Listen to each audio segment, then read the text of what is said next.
Buenas noches y bienvenidos a Las Cosas como Son. Hemos invitado a dos juristas de orientaciones diferentes. El primero, Antonio Maldonado, fue procurador anticorrupción para el caso Fujimori Montesinos hace más de 20 años y consultor de organizaciones multilaterales. El otro, el señor Luis Roel Alba, miembro de Acción Popular, ha sido congresista de la República y el autor de un libro reciente justamente sobre temas que nos concernen. Quizá nos dé una palabra sobre el libro que ha mantenido toda su vigencia en vista de los debates que hay sobre los procedimientos penales en el Perú. Naturalmente, quiero comenzar citando un comunicado de la Fiscalía de la Nación que se ha publicado hoy, que dice a la letra: la Fiscalía de la Nación informa que a través del área de enriquecimiento ilícito y denuncias constitucionales ha requerido a la investigada Dina Ercilia Boluarte Segarra, a la que nos llaman presidenta de la República, pero en fin, será el uso, o a su defensa, que cumpla con remitir en el plazo de 24 horas la siguiente información: las 91 normas en original que asegura suscribió entre el 28 de junio y el 9 de julio del 23 y los documentos sobre su estado de salud que motivaron la intervención quirúrgica. Ello en mérito a su declaración brindada el 13 de enero último en la investigación que se le sigue por el presunto delito de omisión de funciones y alternativamente por el delito de abandono de cargo en agravio del Estado. Este nuevo tema de investigación fiscal se añade a otras carpetas que ya están constituidas, una de las cuales ha dado lugar a que la señora Boluarte, presidenta de la República, haya hecho ayer lo que prometió que haría, no asistir a una convocatoria por considerar que se había formulado fuera de plazo. Todo esto tiene lugar mientras que hay un proceso en curso ante el Tribunal Constitucional que ha dado lugar ya a una audiencia en la que el abogado Blume y el abogado García Belaunde, domingo, han sustentado que, de acuerdo a nuestra Constitución, los términos para investigar a la presidenta de la República han sido desbordados. De manera que estamos ante una situación incierta con ese documento combinatorio rápido, le da 24 horas de plazo para que presente en original 91 normas que dice haber firmado durante el periodo en que no se la vio y donde hay sospechas de que ha estado bajo el impacto de una anestesia. La impresión que da nuestro país en el extranjero es pésima.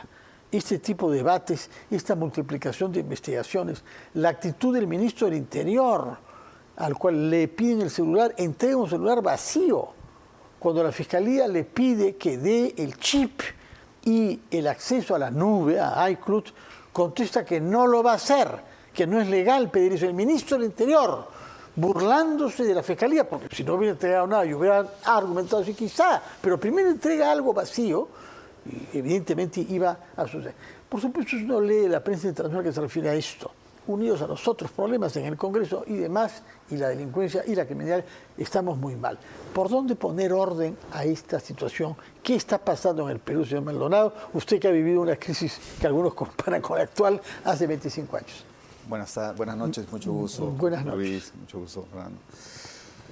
Bueno, es una situación que solo va a empeorar, no tiene solución en el corto plazo.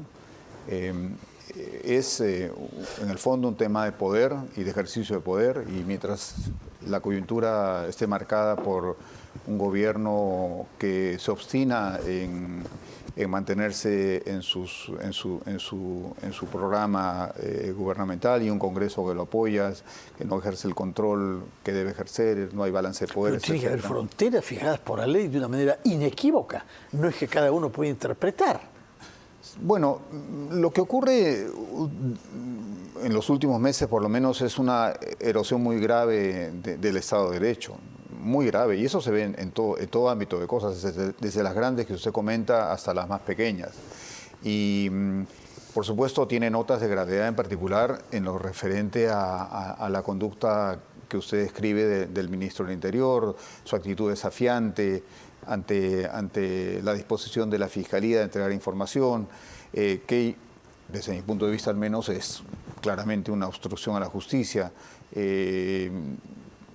Más allá de lo que preceptúa el artículo 409A del Código Penal. Y además, ¿qué es lo que preceptúa? ¿Qué es lo que presentó? Sobre quién, en lo que corresponde a este caso, quien impide la actuación de una prueba, concretamente en este caso la entrega de la información que está en el celular, comete el delito de obstrucción a la justicia.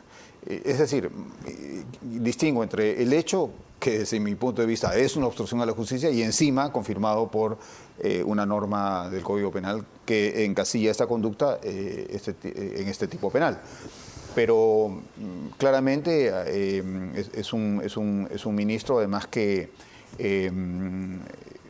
da una pauta para, por poner un ejemplo, cualquiera de los miles de policías que está bajo el Ministerio del Interior, y evidentemente una investigación sobre violaciones de derechos humanos, corrupción, faltas menores, incluso va a ser exactamente lo mismo. Es decir, es entre comillas un ejemplo que va a ser replicado en las instancias inferiores. Los argumentos del ministro no se sostienen. No sé, el colega, el doctor Roel, quizá pueda ilustrarnos, pero la casación citada, la 996-2024, se refiere a prisión preventiva, peligro de fuga. Claro. La sentencia 047-22 del Tribunal Constitucional es un habeas data que no tiene que ver con el tema, en fin. Es decir, y cuando el ministro quiere jugar a procesalista, bueno, ningún ministerio público tiene dos tipos de disposiciones, las ilegales y las ilegales, como dice él. Es una situación realmente que raya en la sorna, en la burla, en la comedia, en el drama, en fin de bueno, cuentas. Y las consecuencias son la mala imagen de su país y la retracción de la inversión extranjera, pese a que la presidenta haya batallado tanto para viajar a Davos. Si las circunstancias son esas, no hay manera de refutar la mala imagen.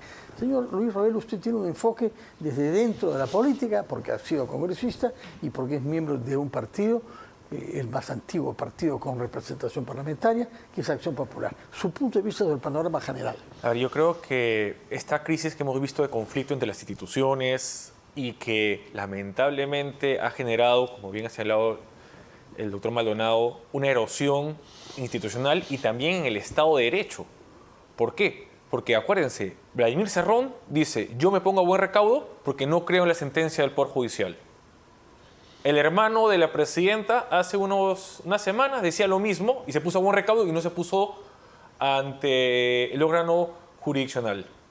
Y así vamos a tener diferentes personas que van a ver que si la presidenta, sus ministros, no se ponen a derecho, no cumplen con las normas legales, las normas penales, entonces la persona de a pie acaba de decir, bueno, si estos son mis representantes, estos son quienes dirigen el país y pueden hacerlo, ¿por qué yo no? Y así nadie va a cumplir con las normas. De esta manera, todo lo que en su momento se ha querido ganar, se ha querido recuperar la institucionalidad del país desde la dictadura de Alberto Fujimori en los 90s, se está perdiendo. No solo cuando ellos decían la culpa de este gobierno al gobierno de Castillo, porque es un mismo gobierno. Es más, este quinquenio es del gobierno de Castillo y Boluarte.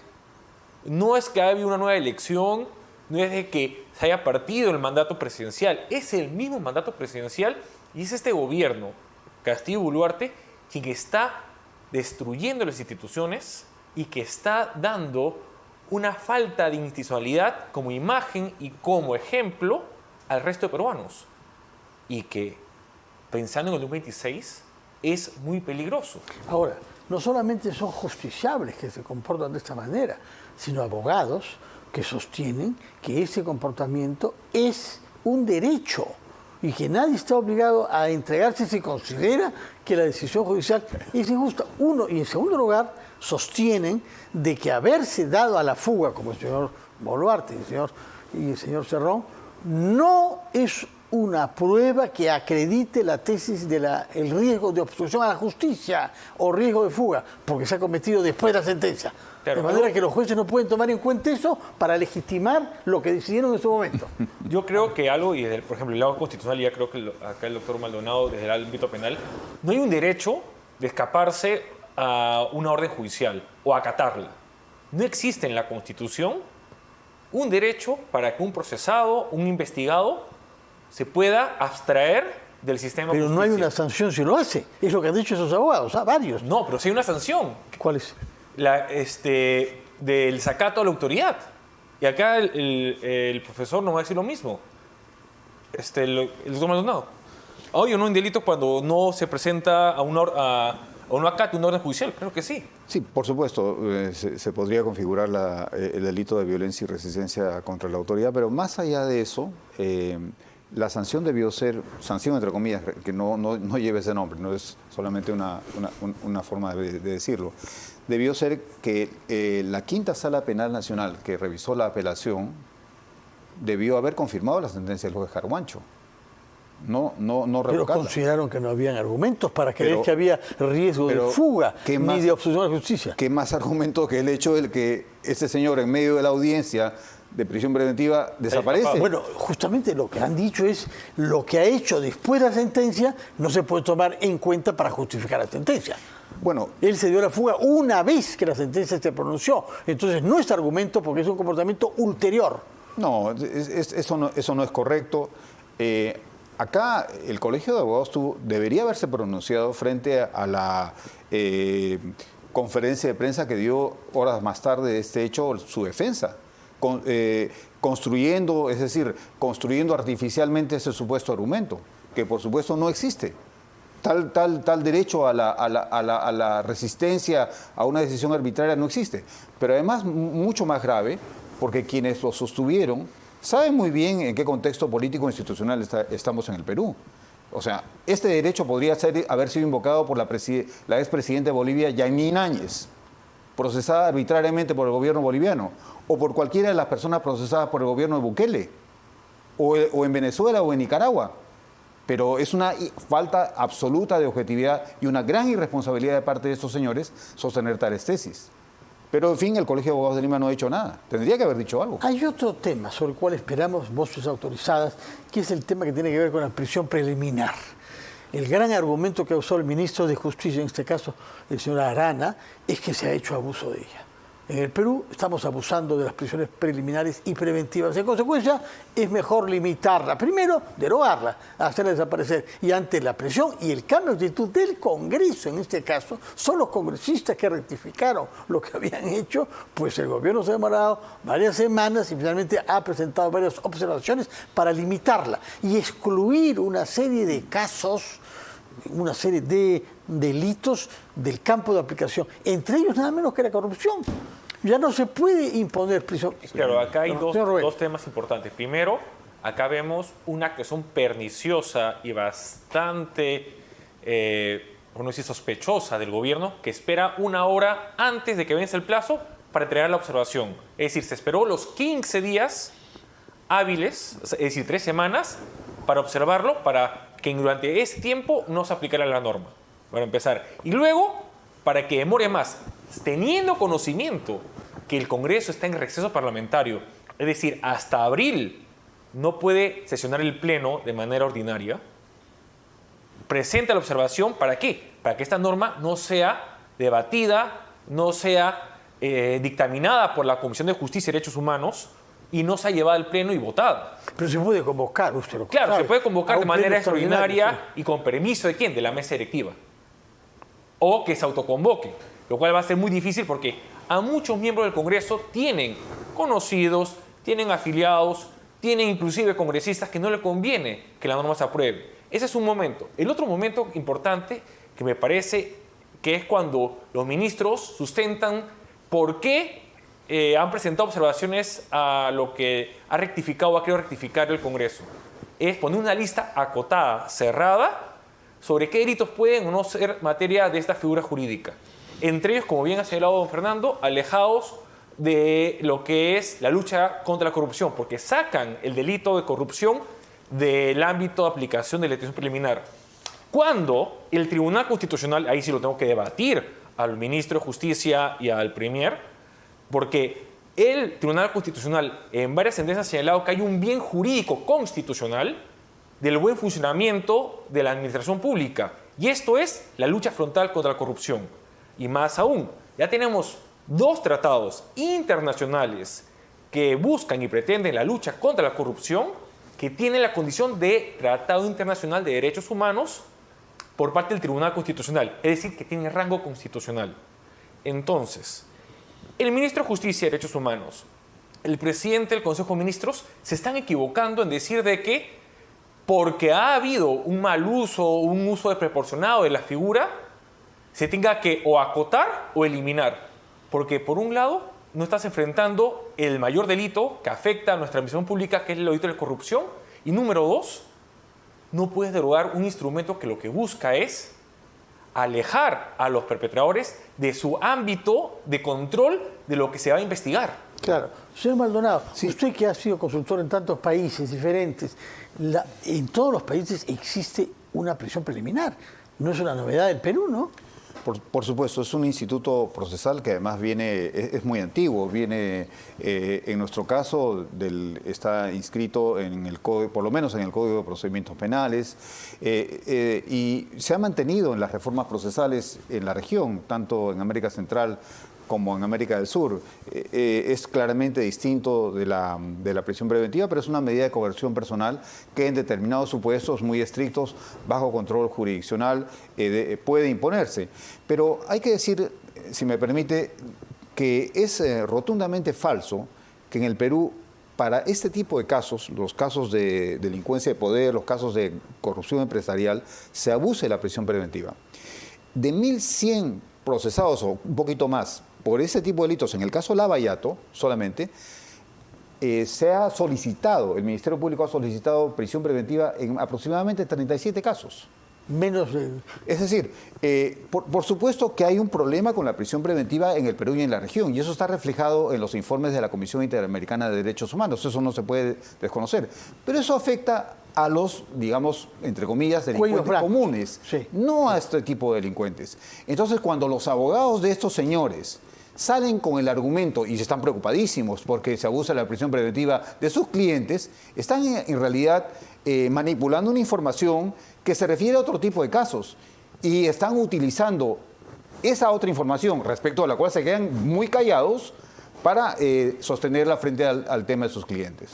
Señor Roel, ¿dónde está la solución? Usted es un político, usted tiene que dar soluciones. Está comprometido. A ver, si estuviera en el Congreso, lo primero que haría es que el presidente del Consejo, presidente de la mesa directiva del Congreso le dé el permiso o el mandato al presidente, el congresista Mita de Perú Libre, a que convoque a una sesión de la Comisión de Justicia y Derechos Humanos para que evalúe como único tema de agenda la observación a la autora Faelén.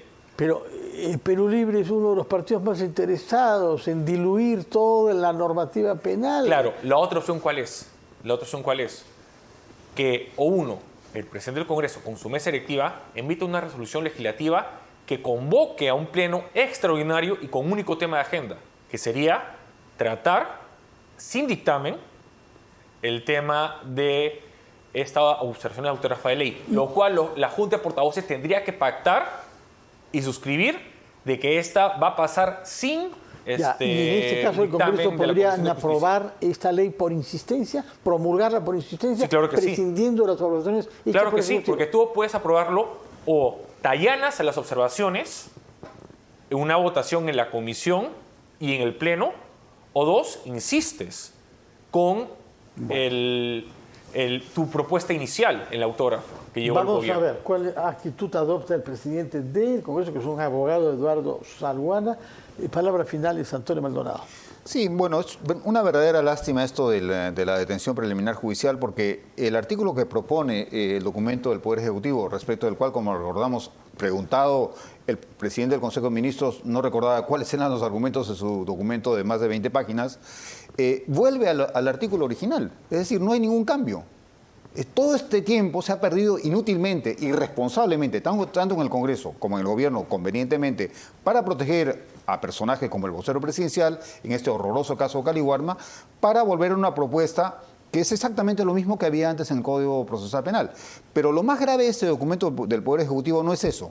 Lo más grave son las sugerencias criminológicas, entre comillas, que hace la Dirección General de Asuntos Criminológicos para supuestamente entrar a un debate técnico. Ministerio de Justicia, ¿no? Un debate técnico en el cual, como usted bien ha señalado, doctor Roel, se elimina o se limita la aplicación de esta medida a casos como los de corrupción pública, pero es más, minería ilegal y otros casos que la nota del comercio del día de ayer ha reseñado. Y hay una serie de enredos respecto que no solo van a afectar a este instituto procesal de la detención preliminar, sino también a la prisión preventiva.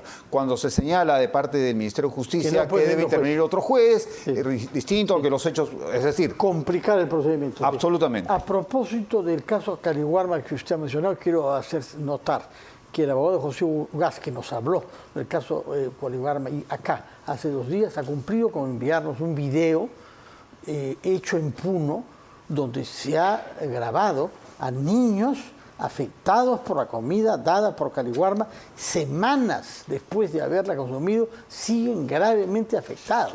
De manera que cuando usted habló del horroroso caso Caliwarma, bastaría con ver ese video para estar completamente convencido de lo que he dicho. Se trata de un caso horroroso. ¿Sabe qué, don Fernando? Sí, claro, solo un segundito. Claro. Sería una justicia poética que a los principales implicados se les obligara a comer esas conservas. A ver cómo les sabe. Bueno, señor Roel. Mis palabras finales solo serían que tenemos que prestar atención a lo que hace este gobierno con este Congreso y que esta alianza,